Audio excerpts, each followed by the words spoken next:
Busisiwe Mkhwebane has resigned from her party and parliament. In her resignation letter addressed to EFF President Julius Malema, Mkhwebane explains how she felt her rights were violated when she served as the public protector of the country. She further laments her removal as public protector because of the cases she investigated, which include the CR17 donations and the Phala Phala report. She adds that she'll be focusing on spending time with her family. Mkhwebane joined the EFF exactly a year ago on this day and served on the Justice Portfolio Committee in Parliament. All right, joining us for more on Advocate Busisiwe Mkhwebane's resignation is political analyst Dr. Levy Ndou. Good afternoon, Doctor. Thank you very much for joining us on the program. Your reaction, firstly, to Advocate Mkhwebane's resignation from the EFF. Good afternoon, Fundo. Good afternoon to the viewers at home. I think it's important to note that people would join political parties out of their free will, and they will also leave political parties out of their free will. This has been the case with Busisiwe Mkhwebane. It is not something new for someone to resign from a political party.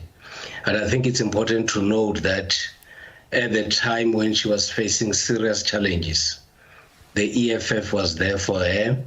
The EFF embraced her and also gave her a huge responsibility to become a public representative. Even though there are some who would say she could have done very little for the EFF as a political party.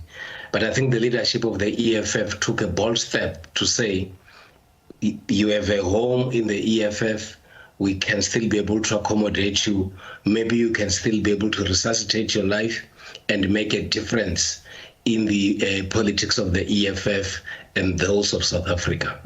That seems to have been the tone somewhat of that letter, a tone of gratitude for just the EFF embracing her after all that had happened. But somehow, some have brought back her August tweet where she said she would never leave the EFF, or more accurately, she would never betray the EFF. They've tried to almost link today's resignation with that tweet of never betraying the EFF, suggesting that in this moment she has betrayed the EFF. Is it fair, though, to try and view her resignation as some sort of a betrayal? Because we all know that she wrote that tweet in response to reports at the time that she was possibly joining the MK party along with Floyd Shivambu. We need to look at these issues holistically. There are many political leaders who have vowed not to leave certain political parties, but they eventually left such political parties.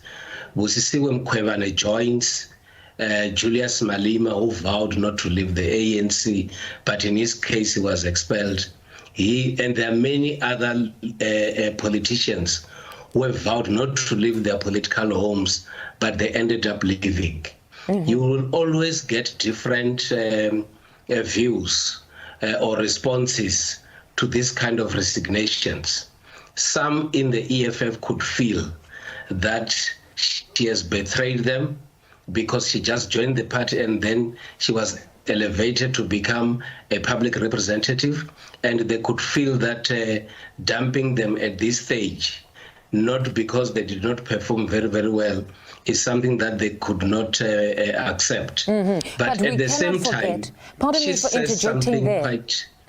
Pardon me for interjecting there, Doctor, but I suppose we cannot forget the fact that this specific resignation comes hot on the heels of that court loss on the 10 million gratuity. So wouldn't some say perhaps she's exhausted at this point? She says something quite emotional. She says that these cases and the life that she has been going through has been quite very difficult for her and has actually taken a very serious strain on her life. And that is why she feels that she needs to bow out and spend a lot of or good time with her family. But equally, one would also take it from another angle and say, maybe she felt that when she's going into the EFF might fight her battles and make sure that whatever